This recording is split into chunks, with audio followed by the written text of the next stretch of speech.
zone. Chamber review so slick it can melt stone. Hot spots, hot spot, hot stove. In the zone, in the zone, in the zone, in the zone, in the somewhere where we breaking it down. CM Punk, John Cena tearing up the town. Broke half on fire, no one spit it better. Reviewing like a beast, no one does it clever.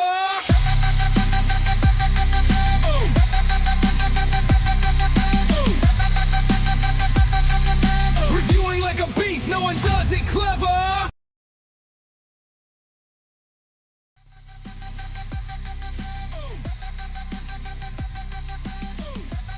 What's going on, ladies and gents? Jake, aka Countdown Ended, coming to you live by my lonesome. I'm messing around with things because I'm trying to get some things to work as far as the stream goes. And it's one of those days. You stop one beat, another starts. Hopefully everybody's doing well. That's right, we're live on YouTube. Once again, it's Jake, aka Countdown Ended, also coming to you on Rumble. Both places. This is Into Somewhere. That's right, we're reviewing everything wrestling. We cover WWE, NXT, TNA, and some AEW, as you've seen in the past. Hopefully everybody is doing well tonight. Don't mind me stuttering and stammering. I got a couple hours of sleep, but I'm still doing the energy drink thing. At least my heart's good. Brain might not be, but the heart is still ticking. Hopefully everybody's doing well out there tonight. I look forward to seeing and reading your chats and seeing what everybody's up to. I appreciate everybody tuning in. NXT was excellent tonight. Not 10 out of 10 excellent, but in the sense of full steam ahead, let's move forward. What are we going to go ahead and bring out for Stand and Deliver? I like what we're getting. I like what they're showing us. It's building nicely. And there's quite a few good stories to sink your teeth into. I like the invading force, that's still quite interesting. And, we'll see what's going on with, of course, our two champ, Miss Stephanie Vaquer. El Primero. She did great tonight defending both titles, and they even tried to kind of fake you out because it really seemed like, hey, all right, I assumed, actually, they got me. I give them credit. I give Mr. HBK a nod here. I'm a very jaded wrestling watcher. After a couple of years as a kid, you were like, oh, my grandmother used to laugh. She's like, how do you know what's coming? And I'm like, oh, this will be the pinfall. This is the 3 count. This is the finisher. Oh, so, stunner. It's like you kind of can tell when things are happening. So, you know the layout. It's your hobby. It's your passion. So, of course, you know what's going on. So we go ahead and they lay it out in such a way to have the opening match be the NXT Women's Championship, not the North American title. So you figure that the women's title would be held in higher regard. Don't mind me, I'm very dry mouth tonight. So when I'm having stream issues, I got rid of the echo, thankfully. But in the vein of trying to set things up with the Elgato Wave, Wavelink software, it was just this heavy, constant echo that was happening, and unfortunately, it was just it was bad. It was not fun to want to see at all. So we're solo tonight, both out of necessity and unfortunately technical issues, but hopefully everything sounds good and everyone is doing well, like I said. So I like the way they set it up tonight. Stephanie Vaquer comes out right away with Jada Parker, and they're going for the NXT Women's Championship to open the show. So this, to me, felt like a bit of a setup. It's like, oh, right away, I assumed, before we even saw them, make the announcements for the match in the ring, I had already assumed that, hey, she'll win here, and they'll probably protect Jada with Jordynne Grace, but they'll have some after attack or something, and then Fallon Henley will take the North American title. This way it's not held up by Stephanie Vaquer. And this way she's still the main champion. She doesn't have to worry about, defending both belts consistently. She doesn't have to sit through double duty all the time. But boy, was I wrong. And happily so. It was It was a pleasant ending to the night. We still have our double champ in the house, the champ, and it seems to be working well. So I've been surprised before, but I was expecting Fallon Henley to get the title back tonight in her rematch, and that was not the case. That is not what happened. Couldn't be further from the truth. I was shocked a little bit. I really thought they were going to take one of the belts off of Stephanie, make kind of a big deal of it for a week. Oh, she's the double champ. Here we go. Now Fallon Henley can drop it to somebody else at Stand and Deliver. But no, that's not the case. So they started off. We got the in-ring introductions. Obviously, Mike Rome, one fall, doing great in there. And you saw Ava with pretty much the entire female roster in the back watching the match. And I thought that was a great touch because not only is she your women's champion, but she's got your mid-card title too. So everybody should be, focused straight ahead like a laser beam. Unfortunately, this match was a little bit underwhelming. I expected more, but I think they were holding back intentionally because it looks like it's going to be a three-way for the main title at Stand and Deliver.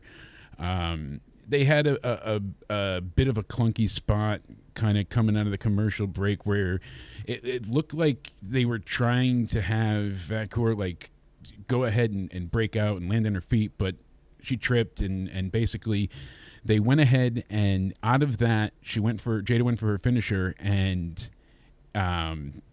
basically she rolled her up in the end by just a simple reversal. And you could say Jordynne Grace distracted her, and she did in a way, but Parker was able to block the kick that Stephanie threw, so she wasn't distracted to the point where it kept her unfocused. Because then she ran the ropes, she was going to go do her finisher, and then she got countered into a roll-up, and she got the 3 count. So I was wrong about protecting her in that regard. I guess they tried to say Jordynne was the, taking her focus away, but I don't think that came across as great as they wanted it to. And then, obviously, Jordynne Grace was just on the apron, just there. And as soon as, Jada Parker kind of goes after Grace, and you see them, button heads, now it's like, okay, they took Jordynne out of the way. Because I was like, why wouldn't she be there to defend her friend? I figured there would be some attack. Now they showed her. I'm like, oh, well, that's not. Well, they got rid of her, and that's when we saw Fatal Influence come out, and they just beat down Stephanie to a raucous rating cheer of boos. People were going totally nuts. Just not wanting to see Stephanie getting her ass beat, and I don't blame them one bit. So it was a really, really, decent opening. The match itself left a little bit to be desired, but overall, I thought it was fun. It was enjoyable, and all in all, I think they held back a little bit because they want to give more for the triple threat at Stand and Deliver. Which, if that's the case, I'm fine with it. Let's go, and we'll see what's coming. But as I'm still working through some of the technical difficulties, we got the chat buttons and whatnot to work last night. But tonight, it seems like, certain things just don't want to function. That works still. We're only at 40% CPU usage. We're doing fine, folks. Doing fine. So, yeah, the opening I thought was good.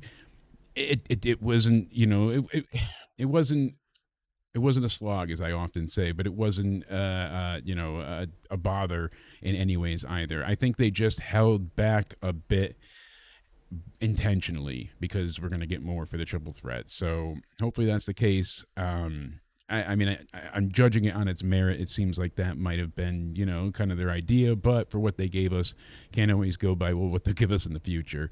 So Trick Williams and Javon Evans had a great interaction backstage. Trick is basically like he's got no patience for Javon, and he's got his mindset. He's going to beat Obafemi, and that's all Mr. Tunnel Vision can care about. As where Javon is kind of smart. He's like, no, we gotta watch out. We gotta watch our backs. It's we keep getting attacked, and you're only focused. We got hit by the the outside force, Shield 2.0. And Javon was good about it. He's like, maybe I will be a champion after tonight, and we'll see what happens. So I like the interaction there. I like the character that Javon is now no longer happy-go-lucky, just happy to be here guy. He wants to achieve goals. He wants to succeed. He wants that glory. He wants to become and embody a champion. And that's what Trick's trying to do in a way, but he's not really mentoring him as he should because Trick's angry. And you can't really disagree with him at this point. He wants his title back, and that's all he cares about. Then we ended up having probably, without a doubt, my favorite thing this week so far. It might stay that way, but oh my God, was this amazing. So they had a Ricky Saints backstage interview going on, and I cannot put this over enough. So they're doing it in the ring, but in the, in front of it, like in the big empty studio, and he's talking about the Darby Allin story of his own. I slept in a car, and I traveled all the independents. I didn't have money, but I believed in myself, and all these things. And then all of a sudden, Vic Joseph gets interrupted. It's Sean Spears. And he sits down, and they already had a great little passing before. We got Ethan Page making digs at him about AEW as well. This was perfect. This is the smart mark booking. This is the sicko stuff that I want to see. For the fans that aren't aware of the AEW knowledge that's needed here, you don't need it. You can still enjoy this story. He's the champion. He's the new guy. It doesn't take much for you to bite into this. But for those in the know, just like Punk saying he works with children still, this was fantastic on a whole nother level. If I could get away with playing this in its entirety, even seconds of it would be taken down, but it was phenomenal. So Sean Spears interrupts, and he's like, I'll take it from here. He's like, just relax. And he sits down, makes himself comfortable, and he's like, I've known you for a long time. And Saints goes, maybe even a little too long. I like the banter back and forth. Mister, I don't want to deal with your bullshit. I know you're a prick. I know you're only supported by your group. Saints is throwing all these things back at him, all these barbs, and just being truthful, but defensive yet offensive at the same time. It was very, very interesting. And they had this underlying tension there because you knew at any moment his backup wouldn't be far. And he's like, I wondered why I didn't invite you to the culling. And he's like, because you knew I would have said no. And he's like, your arrogance is plagued wherever you go. And he's like, the other members of the culling are the only reason that you are champion. And I'm going to be the person that takes it from you. And that's when everybody from the culling, you got Jensen, Vince, and Izzy Dame showing up. And they all just kind of stand around him. They engulf Spears. And he's like, it's a bad idea to join my list of enemies. And basically he was like, oh, you can always go back. Oh, wait, you can't. If things don't work out here, you can always go back. And he's like, but you burnt every bridge. And then you heard Ricky say, well, then I guess I better win the title then. Wow. So they touched on the history of these two in AEW and how they were in the same group and the tutelage and what they shared. And I tried to make you into something, but you just were too arrogant, too cocky. That's what plagues you. You burnt every bridge because you are just too egotistical. And to hear Spears lay it out in such a poetic way, this was cinematic. This was fantastic. This excited me. This is the match that I absolutely want to see at Stand and Deliver.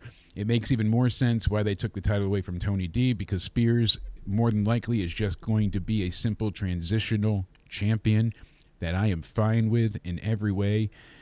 I'm excited to see these two continue to have promo battles, face-offs, everything under the damn sun, because they laid out truth.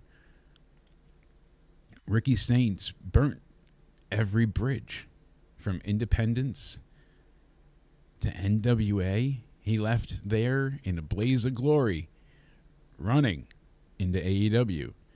Same way he ran into NXT. Maybe no fault of his own in either instance. You know, he bought in. He thought he was going to do better each time. So he left NWA for something bigger, left AEW for something bigger.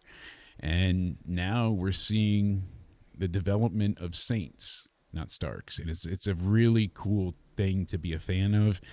And I am all about this feud. So they've done a great job to lay this out.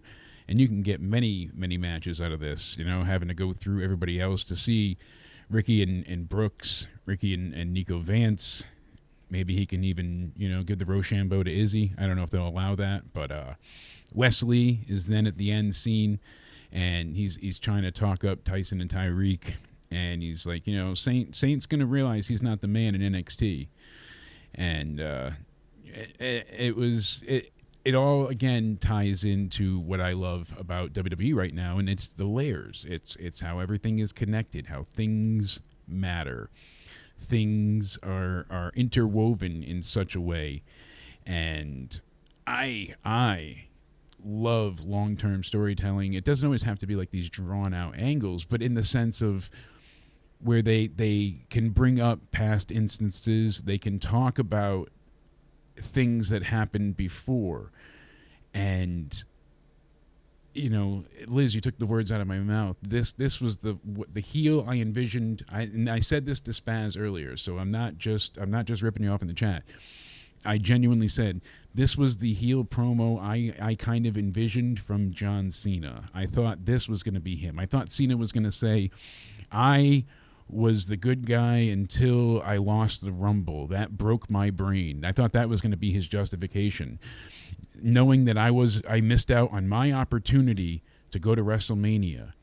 I had all the strength, the tools, the knowledge, the power, everything I possess makes me the face of this company. And I couldn't get the job done because I undersold Jey Uso. And that makes him dangerous, and that makes me a fool. And nobody makes Cena a fool. I cannot be forgotten. My legacy will live on. I will get that 17th title. I'm going to take it, and I'm going to walk away with it, and you will never see it again. I will erase Ric Flair. You know, all like what he got into, but I wanted that. You know, psychology. Why are you with The Rock? Because I lost the Rumble and I freaked out. I didn't think I was going to be able to win the Chamber, but I knew that I put my name in, and the only reason I could do that is because The Rock made it happen.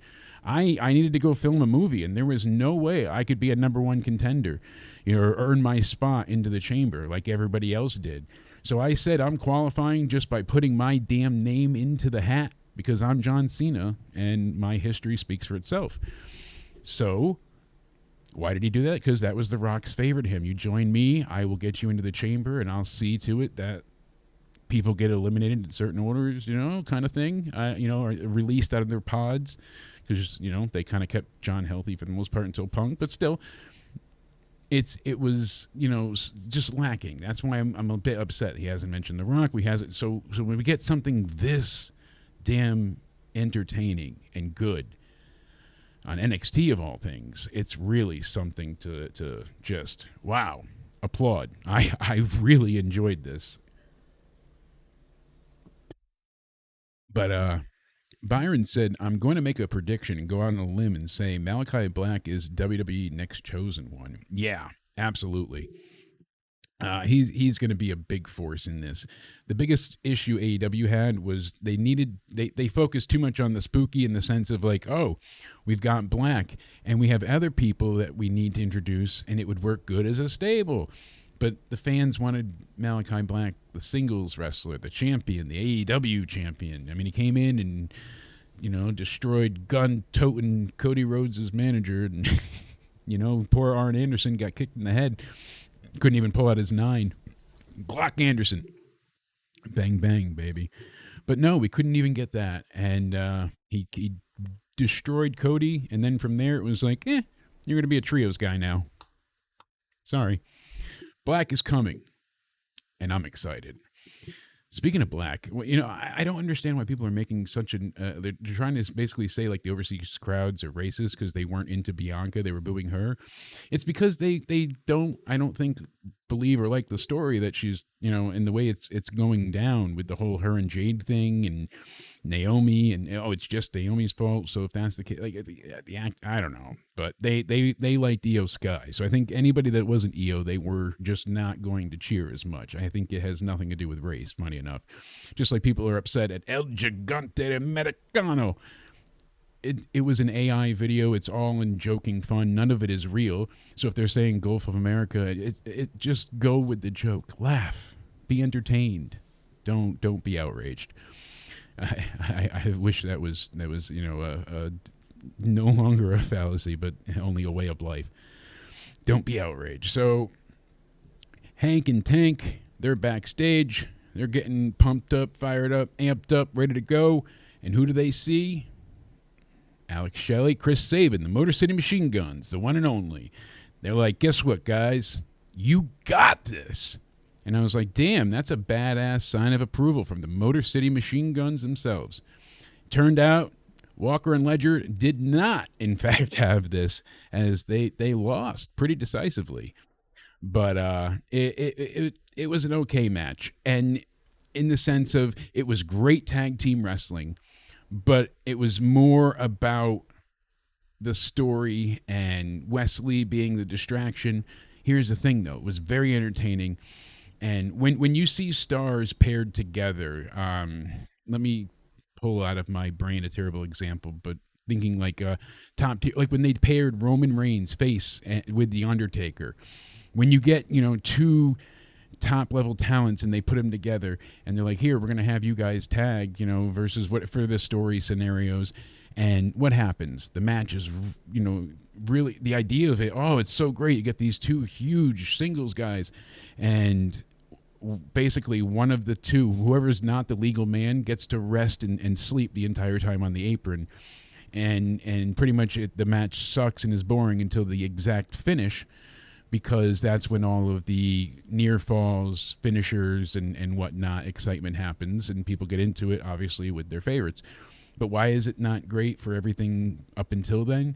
Because there's a lot of nuance to tag team wrestling that just isn't practiced or part of people's repertoire, not part of their move set. And it makes me laugh because you think about it and you watch how these guys operate. They are never not in motion and focused on not just what's next, but what their partner's doing, what their, both opponents are doing. They have their peripheral vision being at a top-notch level. Because when Hank is in the ring, Tank's not just on the apron. He's either going in to break up a pinfall. He's amping up the crowd. He is reaching out, trying to get tagged. Like you're in there doing double team moves, and you see shared offset and dramatic faces and oh no tension, and these things make the difference. And when you see tag team wrestling as honed in and as well executed as this, it's exciting. So. Again, it wasn't the best tag match in the world, but it was very good, and especially I think it was up to the NXT tag division standards that the Legacy is built from many greats that have been throughout this division. So I liked the match. It was more about Lee distracting, and basically they had Tyson break it up and goes in and basically he gets tagged in. And they do a whatever, I forget what their double team finish is, but it's still an awesome move. So they pin Hank, they win, and I thought it was good. Like I said, up to the standards. And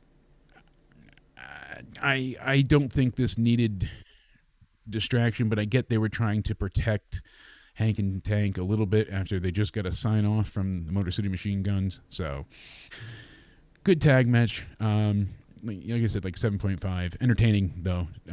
Still, we go backstage and we got Stephanie. She's in the trainer's room. She's icing her body and she's saying how her hip hurts and she's beat up. But Ava, listen, I'm ready to go. And she's like, I got this. I'm the double champ. I'm not backing down.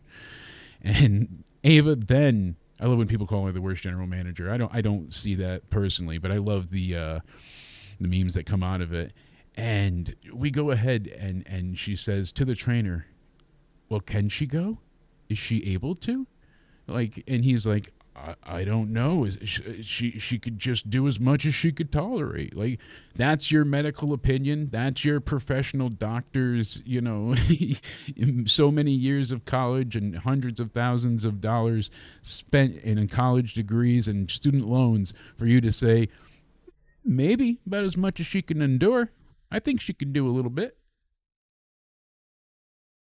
WWE medical team. I'm telling you, never change. So we go ahead and we saw Axiom and Frazier interacting, and I love how we know they're bickering, but they're not going to break up. It's just part of who they are now. And I'm thankful for that, because for a while it seemed like, okay, they're going to split, and then they did lose the titles, and it was like, all right, but then they got them right back. So I understood, it was for the story for Chase U, but they talked about A-Kid Axiom taking on Gunther in Spain and how he took him to his limits. And that's when Frazier was like, well, I wasn't even invited, and maybe if I was there, you would have beat him. And he's like, you got a big mouth. You would have told everybody. He's like, why? You think I would have tweeted it? He's like, yes. Yeah, you would have. I couldn't tell you anything because you blab it all. So now they're fighting, and then they look to the monitor, and they see Obafemi walking through the parking lot with a pissed off look on his face, and the NXT Men's Champ is mad. Still, even that dangerous of a man should not be in a precarious place that is the NXT parking lot. As we know, that is the most dangerous place in the universe. Got to go ahead and make sure that place is locked down. But while he's in the back, I forgot to say Javon Evans is already in the ring. He's getting ready to face Lexis King for the Heritage Cup. I was wrong. I earlier said that Lexis King would lose the Heritage Cup here. I not in this review, but my predictions previously and last night had said, I really think that Javon's going to get the Heritage Cup here. And instead, that's not what we got. They basically landed right on top of the broadcast table, and that was the break spot. That looked like it hurt. Just really, really good match up until Obafemi goes ahead and starts stalking at ringside, and then he grabs Javon, and he power bombs him so damn hard on the apron. And the referee turns around, and he's counting because Evans is down, and Oba counts with the referee because he's like, I didn't do shit. I'm just showing up. He died on his own. He had an asthma attack. Maybe he ate some bad sushi. I don't know what happened to him. He fell over. So it was a little ridiculous, but it was funny. And Javon, couldn't beat the 10 count. Lexis King retains, obviously, because Obafemi destroyed Javon. And this is where the outside Shield 2.0 menacing force, Dark State, appears. I like the lighting. I like how they have, the individual spotlights. It's showcased well. It's got a good look to it. So we go ahead and they start to appear in the crowd. They work their way down, and before they make it over the barricade, Javon gets up and just starts trying to wail and beat down Obafemi, and Oba kind of just flicks him away like a fly, grabs him, sets him up for another powerbomb, and then Javon, slippery little bastard, gets away. He's out of there. And that's when Trick, whoop that Trick. I gotta get. I love it as an audio drop for Danny, at least. My daughter goes, she marks out for that one. I love it. whoop there. All right, so now of course we got security trying to stop Trick, and he's hitting the Trick shot knee, and Femi just gets out of the way. So, oh my God, he did it to Javon. I didn't mean to, but damn kid, you got in the damn way. You shouldn't have been out here. Still, you should have let me take care of Obafemi kind of thing. So, they're definitely going to bicker too. This is going to be a hell of a triple threat if that's what we get at Stand and Deliver. I'm pretty sure that's what we're getting, but I love this. Dark State just kind of in the crowd. They just watched as these three beat the hell out of each other, and then security came out. So I was like, all right, I like it. And every match so far has had some type of outside interference, distraction, somebody getting in there. There's a cheap finish, there's a dusty finish, there's a something going on. So I was hoping that our next match, which happened to be Gigi Dolan and Tatum Paxley, what are they, like Team Weird? They're taking on Ash and Heather by Elegance on Impact this Thursday. So they were one of the ones to show up, one of the many teams to show up on Impact last week, and they crashed the Elegance's tag team title celebration. They came out there. They were one of many tag teams, so they're going to get a title shot this Thursday. But they took on Lash Legend and Jakara Jackson, kind of needed a win to put themselves over and advertise the TNA crossover. So it was a short match. I think it was just shy of like 4 minutes long. But, hey, they were there just to go ahead, and they hit the Cemetery Drive finisher. That was cool. Tatum got the pin. All right. I knew what it was going into it. It was just an advertisement spot. I would have liked it to have been taken more seriously and then to have gotten at least 10 to 12 minutes, more than 4. But hey, we'll see what happens with these two. I mean, they're getting a tag title shot on Thursday, so I can't be upset, even though it's already happened. But still, so again, we then go backstage and have another incredible angle. We get Tony D and the family. He's in his restaurant. We got the Italian music playing. How you doing? And they're all sitting around, and he's like, I want to know about these Dark State guys. What's going on here? Because they've crossed paths as well. And basically, he's like, I want everybody to get out, and I want Stacks to stay here. And he's like, are you good? And he's like, aside from everything, boss, aside from Dark State, everything was good. And he's like, you're the underboss for a reason. He tells a childhood story about how he saved his ass, and he's like, I will forever owe you. And he's like, no, I know you, but that's not what this is about. That's why I have you as my underboss, because I can always trust you. And he's like, can I always trust you? And Stacks waits a while, doesn't respond immediately, slowly stands up, walks away a little bit, grabs him by his shoulder and says, you can trust me, T. Always. And he leaves the room. So that bastard's turning on him sooner than later. Woo-wee, that's going to be a spicy meatball, huh? I talk about a hot meatball sub. That's going to be a little extra parm on that. No, I think Stacks is... he's turning. It's going to happen. I anticipate some action there, some type of breakdown. Something's going to go wrong because the way they set this up, something's happening. We did have a quick little thing with Andre Chase earlier. He was arguing with Ethan Page, basically saying that his underclassman now, even though he's no longer a professor, it's weird. I don't really like the story that they're doing with him. He's no longer Chase U, but he's doing the same thing just while looking like dingy and depressed. It's a Happy Corbin-esque type of story arc, but it's just not. It's not great. It's not terrible. It's not bad acted. It's just not anything that I'm crazy about. But Ethan Page, solid match here. He basically just beat the shit out of Andre Chase the whole time while Connors and Dixon were out there. So that was pretty much it. Not much to say here. I mean, he got the twisted grin, and that was it. So Page takes him down, and so he starts. Ricky's on commentary, I should mention, and that was more the highlight of the match than the match itself. But Ricky goes ahead and stands up, and Page stands up, and that's when Spears shows up, and he hits Saint right with that North American title, right clean. And they all, get the calling behind him. They all stand over Spears, taken down.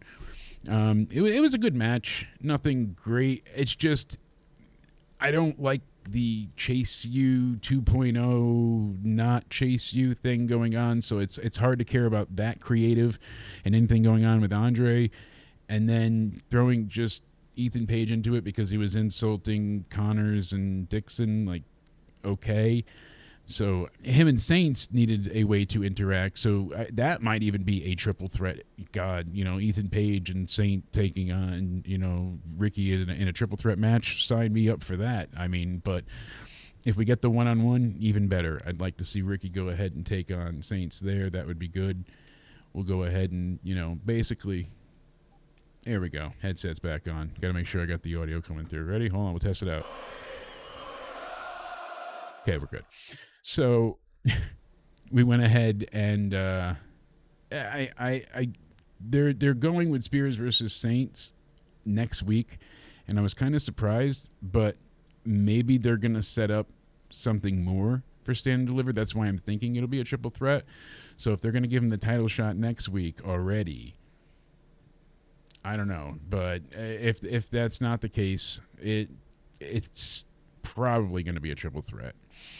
Then we basically got a little more turn in from Trick, and he's like basically just saying that Javon Evans is a collateral damage, and sorry, not sorry.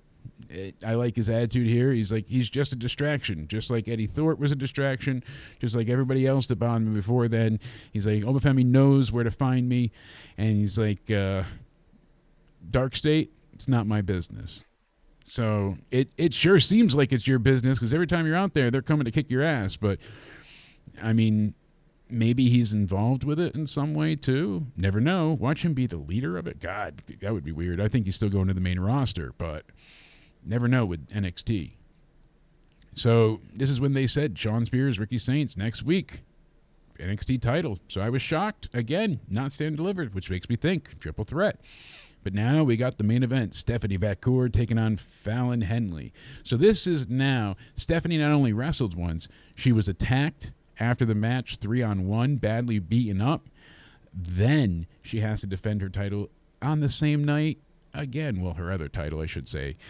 And we got a good match here. They did swerve me with the ending. I was kind of surprised. So at one point, she gets the double knees in the corner, and then she basically drags her to the middle of the ring, and then Stephanie gets rolled up into a pin, and I'm like, oh, maybe. And it was a really, really great near fall there. It was a 2 9/10 count the way she rolled out of it. So she basically, they fight on the outside, and that's when the other girls get involved, and they're smacking her around, and by the time they throw her back inside, she gets another near fall, and I'm like, oh, they're really pushing this. Like, we got the interference. They're setting up for the title change, and it was, I thought it was going to happen. So we saw Stephanie. She was trying to, power back up, and then all of a sudden, Nyx is on the apron. So, she goes ahead and starts to go after her. And then she ends up shoving Fallon into Nyx. She goes falling off the apron. She hits the SVB. The backbreaker finish, got the 3 count. Holy shit, I was wrong. She didn't lose her title. She survived 2 matches and an injury, being attacked. Holy hell. After the match, though, everybody starts, JC Jane and Nyx are attacking are attacking Stephanie. Fallon Henley joins in, and then Jordynne Grace, woo, we got the siren. She comes out, saves the day. She starts clearing the ring, and then Jada Parker comes in and starts knocking out Jordynne Grace, takes her down, and all of a sudden Grace gets Parker and throws her out of the ring, and Stephanie and Jordynne at one point had even bumped into each other because of Jada, and I don't know if Stephanie knew it was an accident or not, but they start, jaw-jacking off at each other and getting each other's faces.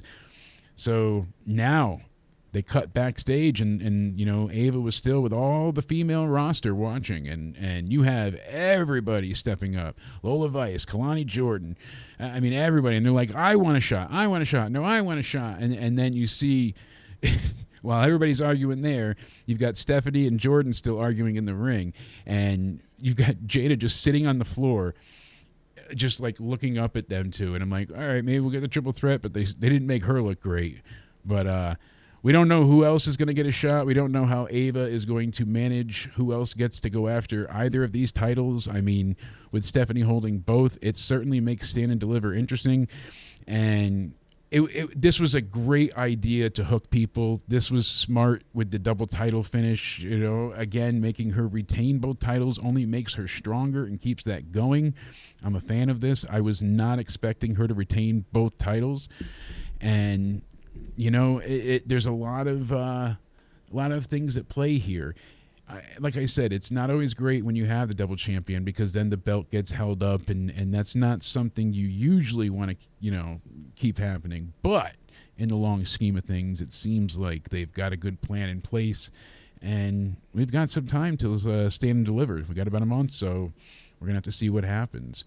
WWE for WrestleMania has announced so many things. I guess before I get into any of the news, I should say I would give tonight's show like a good 8 out of 10. It was very enjoyable.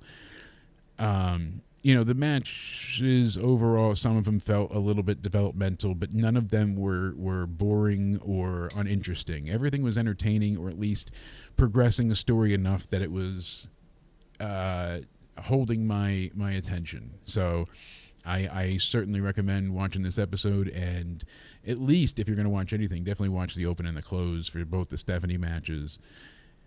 Absolutely. So I stick with that, though, 8 out of 10. WrestleMania, they have the 2 days. They have Stand and Deliver. Oi, oi, oi. They've got the roast of WrestleMania announced. Obviously, the Hall of Fame as well. But now they advertise the WrestleMania After Dark weekend schedule. And it's not super expensive either. So the first night is from 10:30 to 4 a.m. For only $50 a ticket, you get to see appearances from Bianca, Charlotte, and Rey Mysterio. They have Valentino Khan performing and DJ Iyer. And they have a welcome dinner by Komodo for a kickoff WrestleMania 41 with exclusive WWE event with dinner by Komodo, featuring delicious takes on Southeast Asian dishes such as American Wagyu tenderloin. Ooh, Wagyu beef. You're getting a lot for $49.99. Then Friday, they have pretty much kind of some of the same things, but you got Braun Breaker and Liv Morgan, Metro Boomin, DJ Iyer, VIP experiences. Then you've got Saturday. So Friday is the Hall of Fame after party. Saturday is night one of Mania After Dark. So you've got Jay and Jimmy Uso, Machine Gun Kelly performing with DJ Iyer. That's again till 4 a.m. That's $79.99 for that one starting.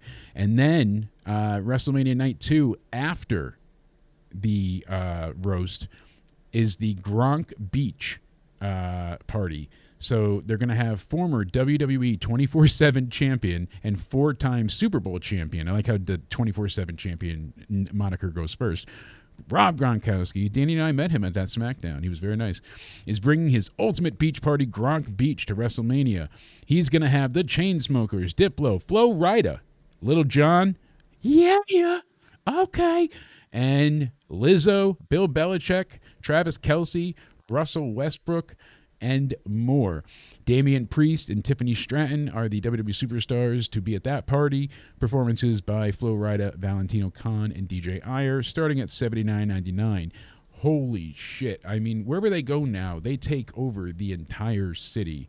And they have so many other things going on that's not WWE related in Vegas as well.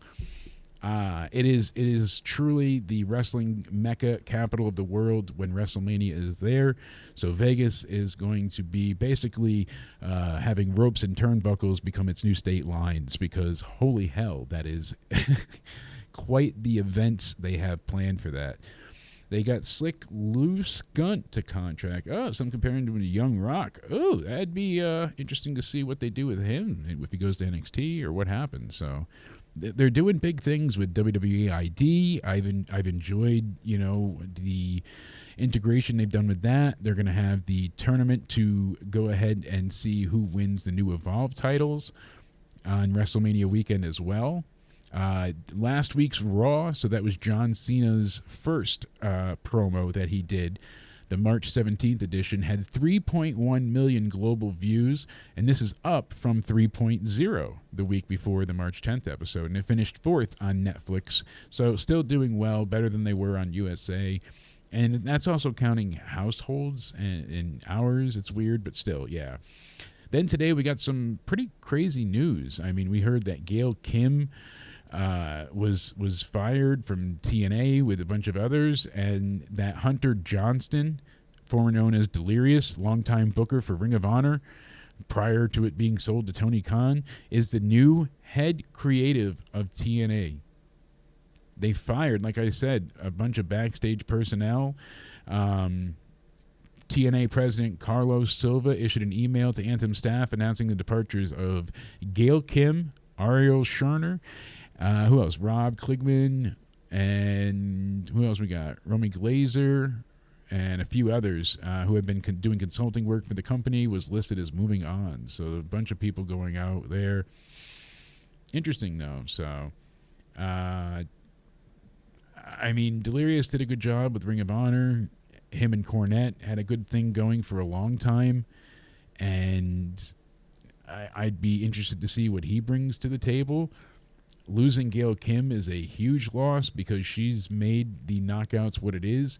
NXT might have the best women's division, but TNA made it so women's wrestling was being even taken serious there long before WWE ever even sniffed Evolution or Give Divas a chance. So, yeah, crazy, but this is a huge chance for somebody to pick her up. I don't know what AEW will do, but again, we'll be live this Monday for WWE Raw.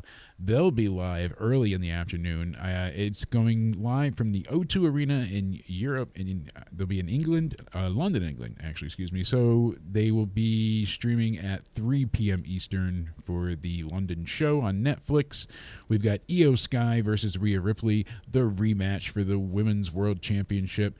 Bianca Belair is the special guest referee. We know this is going to be a triple threat, so that's shenanigans abound. Cody Rhodes and John Cena face-to-face for the third time. And then we got Gunther and Jimmy Uso in a non-title match. They need to make Jimmy bleed. I agree with everyone who said that. It needs to be a massacre. And then Logan Paul called out AJ Styles. So O2 Arena sold out. Going to be a hell of a show. That'll be exciting. We'll definitely be live then. I'll be recording tomorrow with Spaz, as well as Thursday. We'll be releasing some podcasts. Obviously, the State of Wrestling on his channel. And we'll have some stuff over the weekend. You know, it's been moving and shaking here, but I'm trying to put out, as much consistent and good content as possible. I'm looking to constantly evolve and adapt and develop, a better, better relationship with my streaming hardware and understanding things. So I'm trying to, continually grow, make it look better, make it sound better.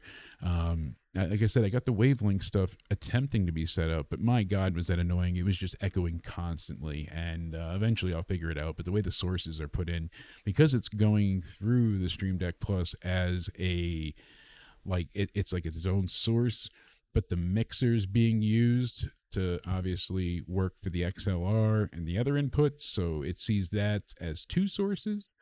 So then it goes ahead and echoes. So I don't know what to do about that. Yeah, it's basically this the whole time. And I don't think anybody wants to listen to this. So, but we did get some cool things with it. There's like voice effects and some other crazy stuff. So certainly be interesting to mess around with. Right now I have no input for Skype or Discord, Liz. What's going on, Cody, as well? Yeah, we'll definitely more than likely be doing more lives this week as well, because there's just a wealth of WWE news set to come out tomorrow, so we got to see what happens. Spaz and I attempted doing stuff on Discord. Right now, it's just about being able to capture audio. So even if I have anybody to join me tonight, it likely just wouldn't have worked. I did a test call before and couldn't be heard, so it was a bit wonky, but we'll get there. Basically, it lets you have digital sources, so it takes every single thing as its own source. So Discord is its own audio track and source. So is Skype. So is Chrome, that browser. Then XSplit would have to be. Everything has to be its own individual thing. So eventually, my stoner ass will figure it out. And I've been watching some YouTube videos. I just need to put in some time and maybe ask somebody on Reddit. If anybody's good with Stream Deck Plus and Elgato software, countdown ended on Twitter. Hit me up. I did laugh at the call out of the century. JD called out my work husband, my bottom bitch, but my man himself, Spaz Phoenix. So forever ago on previous shows, JD got stuck with the whole cat meme that happened, and Spaz, funny enough, sent that to him way back when he made this account in 2020, and then had blocked him like years later when they argued about shit on Twitter. And funny enough, he does not, seem to realize, but it made it seem like, I think because he accepted it or clicked on it, it looked like it was sent today, which it wasn't. And he's like, oh, he's clearly making fun of my cat's passing. But I'm like, no, he's not that much of an asshole. I mean, Spaz is an asshole. We know that. That's why I have him here. That's why I love him. But he's not an asshole. You know what I mean? And his intentions were to be funny almost, 5 years ago? And the fact that it gets open now and framed as something he said now after your cat passed away, like a year ago? I don't, it's just random weird. He's not one out there, he tried to be funny a while ago, but I don't know. I still never said a bad word either. Funny enough, I've always tried to be civil, but I don't know. Business over friendship, I guess. That's how it goes. NXT tonight, 8 out of 10. I enjoyed it. It was definitely a good show. I like what they're building towards for Stand and Deliver. There's a lot of things to be excited about. I'm curious, I wonder who they're going to have move up, not just to the main roster, but move up to the main, title against Obafemi if he likely beats Trick, which I think he's going to retain. I likely pictured Trick finally getting moved up to the main roster. I mean, Carmelo's been there for a while now, and Trick's been in NXT a long time. He's only getting older, so I agree with you, Liz. I stay out of the wrestling drama usually. I just didn't want Spaz to be framed as someone that's that heartless. He's an asshole, not heartless. He's not cruel. I guess unless it's warranted. I can sick him on people though. That'd be fun. Yeah. Funny enough, he was editing a video too to defend JD. We were talking about the YWC and how it's not really a community anymore, and it feels like a lot of people, there's such division and so much hostility, and a lot of things just don't seem to click like they used to. Anybody that has an opinion and seems to upset everybody. As I said before, I was laughing about the Chad Gable luchador stuff. I didn't think that was a problem at all. That was a highlight to me. I mean, that was the point. It was a parody. Let the story unfold. It was never meant to be taken seriously. That's why they made it. You think WWE is going to willingly put an AI, video together like that? No, they can edit and put together whatever they want. They did it intentionally. It was supposed to look AI made because it wasn't a real history of this fake luchador. But Harley Graham is okay. That is not, that's not a problem. I don't know. I'm telling you, wrestling Twitter makes the world go around. We'll see what happens, but you never know. So hopefully everybody's doing well. Hopefully you guys continue to go ahead and hit the like button down below. Thank you for tuning in for this quick NXT review. Going ahead and, just like I said, testing a few things. Hopefully we get this audio stuff straightened out and I can go ahead and figure out how to use this software properly. But until then, I thank you all for hanging out. I hope you guys have a great night. And as always, stay sexy.